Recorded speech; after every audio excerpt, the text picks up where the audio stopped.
আসসালামু আলাইকুম ওয়া রাহমাতুল্লাহ। হামিদাও ওয়া মুসাল্লিমান ওয়া মুসাল্লিমান আম্মা বা'দ।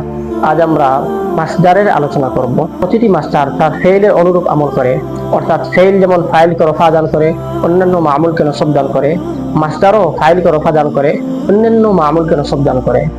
মাসদারকে ব্যবহার করার তিন সূরত। এক নম্বর আলিফ লাম যুক্ত অবস্থায়, দুই নম্বর মুনাওয়ান বা তানবিন যুক্ত অবস্থায়, তিন নম্বর মুজাফ অবস্থায়। আলিফ লাম যুক্ত অবস্থায় যেমন কাম্মাল হিফযু রাশিদুল কুরআন, রাশেদ কুরআন মুখস্থ করা পূর্ণ হয়েছে। এখানে আল হিফযু মাসদার, রাশিদুন তার ফাইল, আল কুরআনা মাফউলুন বিহি।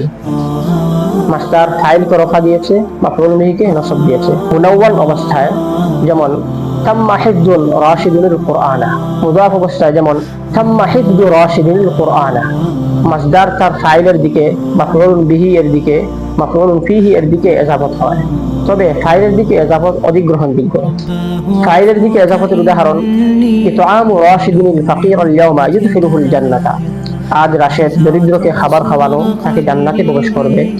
মাফউলুন বিহি এর দিকে ইজাফতের উদাহরণ ইতআমুল ফাকির রাশিদুল ইয়াওমা ইউদখিলুহুল জান্নাতা।